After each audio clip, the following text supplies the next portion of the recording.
नमस्कार। स्वागत है आपका अपने YouTube चैनल स्टडी पॉइंट 3.0 में। मैं हूं प्रत्युष मिश्रा और आज का हमारा जो टॉपिक है वो मैथ्स पेडागोजी गणित शिक्षण, जो कि सीटेट एग्ज़ाम में आपके यूपी टेट, एमपी टेट और जितने भी टीचिंग से रिलेटेड एग्ज़ाम्स होते हैं अन्य राज्यों में, उन सभी के लिए पेडागोजी का सेक्शन बहुत ही महत्वपूर्ण है।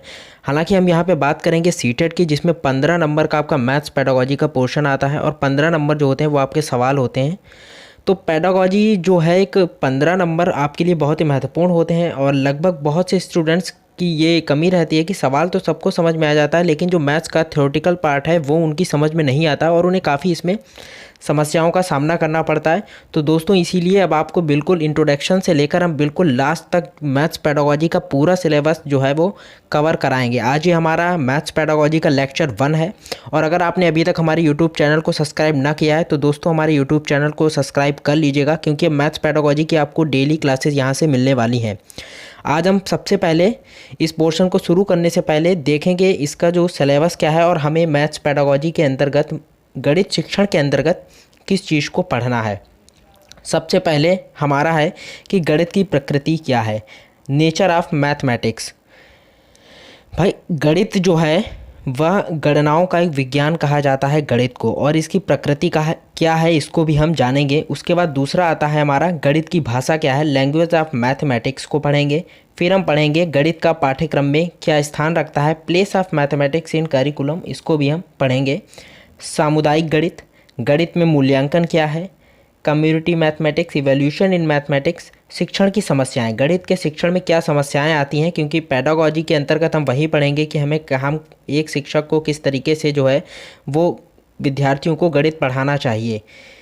फिर उसके बाद आता है निदानात्मक एवं उपचारात्मक शिक्षण, डायग्नोस्टिक एंड रेमेडियल टीचिंग, जो कि बहुत ही महत्वपूर्ण है और इससे आपका जो है 2 से 3 नंबर 100% आपका सीटेट एग्ज़ाम में आपको देखने को मिलेगा। फिर आता है गणित शिक्षण में त्रुटि विश्लेषण, error analysis in teaching of mathematics. तो ये थे हमारे जो आठ टॉपिक हैं मैथ्स पेडागोजी के, जिनको हम कवर करेंगे।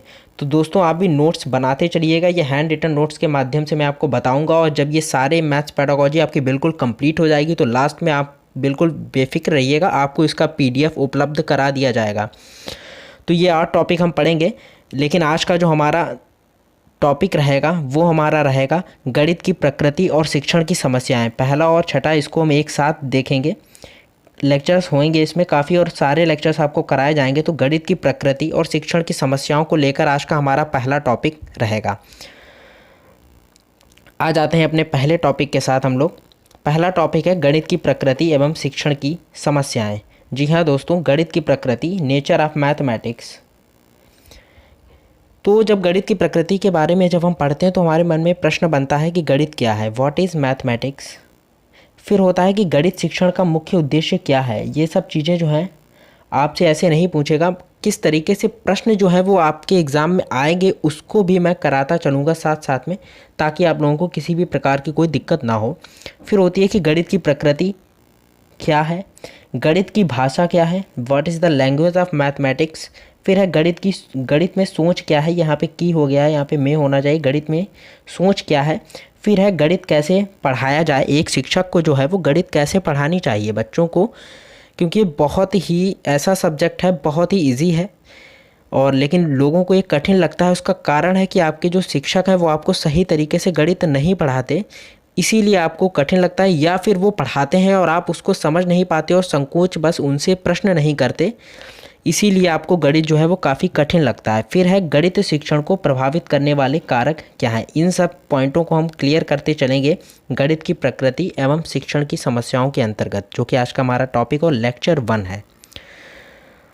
तो दोस्तों, पहला देखते हैं हम गणित क्या है, व्हाट इज़ मैथमेटिक्स, गणित क्या है। तो कहा गया है कि गणित जो है वो गणनाओं का विज्ञान है। जी हाँ, अगर आप सोचिए कि विज्ञान में अगर विज्ञान से गणित को हटा दिया जाए तो क्या विज्ञान की संकल्पना जो आज इस समय वर्तमान में विज्ञान ने जिस तरीके का विकास किया है, क्या गणित के बिना वह संभव है। जैसे थर्मामीटर बनाया गया विज्ञान में, अगर थर्मामीटर में गणनाएं की जाती हैं, आप नापते किससे हैं, गणित के अंक ही तो होते हैं ना उसमें। अगर गणित ना होती तो क्या वह इतना सफल होता। तो गणित जो है वो एक गणनाओं का विज्ञान है, इसको हम कह सकते हैं। पॉइंट जो है वो आप नोट ज़रूर करते जाइएगा, नहीं तो अंत में जो है आपको PDF उपलब्ध करा दी जाएगी। फिर आता है गणित संख्या और स्थान का विज्ञान है। बिल्कुल सही बात है, गणित क्या है? गणित संख्याओं और स्थानों का ही विज्ञान है। किसी अंक के अगर बाद 0 लग जाता है तो उसका मूल हो गया, और अंक से अगर पहले 0 लगा है तो उसका कोई मतलब नहीं रहता। तो गणित जो है वो संख्या और स्थान का विज्ञान है। फिर है गणित मापन, मात्रक व दिशा का विज्ञान है। बिल्कुल सही बात है, गणित का उपयोग मापन में किया जाता है, मात्रक के रूप में व दिशा का विज्ञान है। फिर हमारा आता है गणित तार्किक विचारों का विज्ञान है। ये स्टार पॉइंट है, बहुत ही महत्वपूर्ण है। गणित क्या है? तार्किक विचारों का विज्ञान। और सीटेट एग्जाम में कई बार पूछा जा चुका है कि गणित की प्रकृति क्या है। आपको ऑप्शन दे रखा होगा, बौद्धिक, तार्किक या सरल और कठिन। 4 ऑप्शन दे रखे होंगे। कन्फ्यूज़न हो जाता है कि बौद्धिक या तार्किक, दो में कन्फ्यूज़न होगा आपकी कि गणित की प्रकृति बौद्धिक है या तार्किक है दोस्तों। तो तार्किक जो होता है, बौद्धिक क्या है? तर्क के द्वारा ही आप बुद्धि को प्राप्त कर सकते हैं। कोई भी होता है शुरू से बुद्धि लेकर पैदा नहीं होता, लेकिन बालक जो होता है तर्क जरूर करता है हर चीज़ को देखकर कि ये ऐसा है तो वैसा क्यों है। तो गणित की जो प्रकृति है, गणित जो है वो तार्किक विचारों का विज्ञान है। ये पॉइंट जरूर नोट डाउन कर लीजिएगा।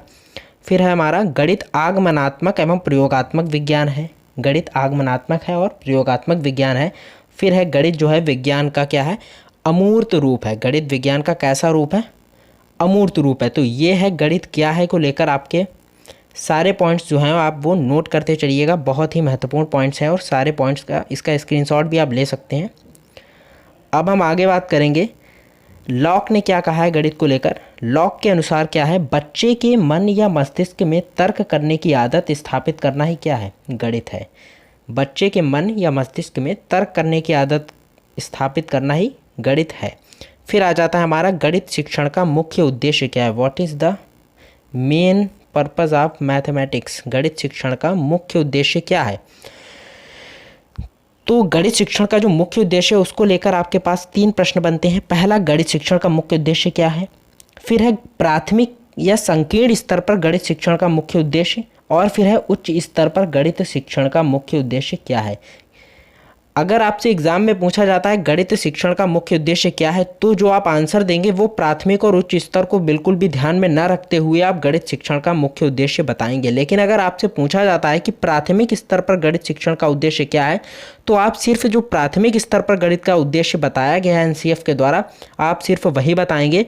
और अगर आपसे पूछा जाता है कि उच्च स्तर पर गणित शिक्षण का मुख्य उद्देश्य क्या है, तो उच्च स्तर पर जो NCF ने बताया है कि गणित किस लिए क्या है इसका मुख्य उद्देश्य, उसका आंसर जो है आप यहाँ पर टिक करेंगे।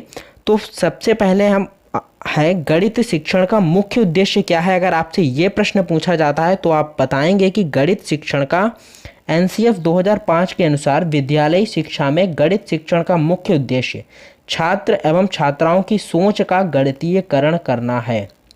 अगर आपसे सिर्फ पूछेगा कि गणित शिक्षण का मुख्य उद्देश्य क्या है, तो आप बताएंगे छात्र एवं छात्राओं की सोच का गणितीकरण करना ही गणित का मुख्य उद्देश्य है। लेकिन अगर इसके उलट आपसे प्रश्न करेगा प्राथमिक स्तर पर गणित शिक्षण का मुख्य उद्देश्य क्या है, तब आपका आंसर बदल जाएगा। तब आप कहेंगे कि प्राथमिक स्तर पर गणित शिक्षण का मुख्य उद्देश्य जो है वो संख्या संबंधी कौशल, माप तौल की अवधारणा एवं गणितीय संक्रिया का विकास करना है। क्योंकि प्राथमिक जो स्तर होता है उस पर संख्या संबंधी कौशल जो है आप बखूबी जानते हैं, माप तौल की अवधारणाएं और गणितीय संक्रियाओं का जो है वो शुरू हो जाता है। प्राथमिक स्तर पर जो बालक होता है उसको हम ये सब देने लगते हैं। लेकिन अगर पूछता है कि सिर्फ पूछेगा गणित का उद्देश्य क्या है, तो आप ये आंसर में लगाएंगे। लेकिन प्राथमिक स्तर की बात करेगा तो आपका आंसर ये होगा। उसके ही उलट अगर बात होती है यहाँ पे उच्च स्तर पर गणित शिक्षण का मुख्य उद्देश्य क्या है, तो उच्च स्तर पर गणित शिक्षण का मुख्य उद्देश्य है अमूर्त से मूर्त धारणा का विकास, परिकलन। परिकलन मतलब कि मैथ गणित में बिल्कुल पूरी तरीके से दक्ष, परिकलन संबंधी कौशल एवं विश्लेषणात्मक योग्यता को पोषित करना ही उच्च स्तर पर गणित शिक्षण का मुख्य उद्देश्य है। तो गणित शिक्षण का मुख्य उद्देश्य क्या है, ये हमने तीनों पॉइंट्स के माध्यम से जाना कि अगर आपसे सिंपल प्रश्न होगा सिर्फ गणित शिक्षण का मुख्य उद्देश्य, तो आप जो है ये वाला पॉइंट लिखेंगे। लेकिन अगर आपसे पूछता है प्राथमिक स्तर पर गणित शिक्षण का उद्देश्य, तो ऑप्शन में आपको अगर इनमें से कोई वर्ड दिखेगा तो आप ये टिक करेंगे। और अगर उच्च स्तर की बात करेगा तो अमूर्त से मूर्त की धारणा का विकास, परिकलन संबंधी कौशल और विश्लेषणात्मक योग्यता को पोषित करना, आप इसे टिक करेंगे। अब आपसे प्रश्न किस तरीके से पूछा जा सकता है सीटेट के एग्ज़ाम में, और पूछा गया है कि एनसीएफ 2005 के अनुसार गणित शिक्षण का मुख्य उद्देश्य क्या है। सिर्फ यहाँ पर न प्राथमिक की बात हो रही है ना ही उच्च की बात हो रही है, सिर्फ पूछा है एनसीएफ 2005 के अनुसार। पहला ऑप्शन है अंक गणित पढ़ाना, दूसरा कोण पढ़ाना, तीसरा संख्या संबंधी कौशल का विकास, चौथा ऑप्शन है सोच का गणितीकरण। तो आप बिल्कुल समझ गए होंगे कि एनसीएफ 2005 के अनुसार गणित शिक्षण का जो मुख्य उद्देश्य है वो सोच का गणितीकरण करना है। लेकिन अगर यहाँ पर पूछ देता कि प्राथमिक स्तर पर गणित शिक्षण का मुख्य उद्देश्य क्या है, तो आपका आंसर हो जाता संख्या संबंधी कौशल का विकास। लेकिन यहाँ पर बात की गई थी सिर्फ जो था गणित के मुख्य उद्देश्य की, तो हमारा आंसर जो रहेगा वो रहेगा सोच का गणितीकरण करना।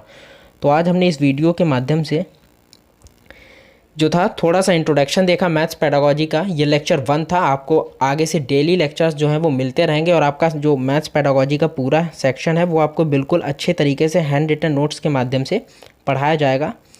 तो बिल्कुल भी आप बेफिक्र हो जाइए। आप मैथ्स पेडागोजी के टॉपिक में अगर आपको कोई भी परेशानी होती है तो आप मुझे कमेंट बॉक्स में ज़रूर बताइएगा। और अगर आपने हमारे फेसबुक पेज या ग्रुप को ज्वाइन ना किया हो तो आपको डिस्क्रिप्शन में उसका लिंक मिल जाएगा, वहाँ से ज्वाइन कर लीजिएगा और वहाँ से आप मुझसे संपर्क भी कर सकते हैं। अगर आपको किसी भी चीज़ को लेकर कोई भी कठिनाई हो या आपका कोई भी सुझाव हो तो सादर आप आमंत्रित हैं। धन्यवाद।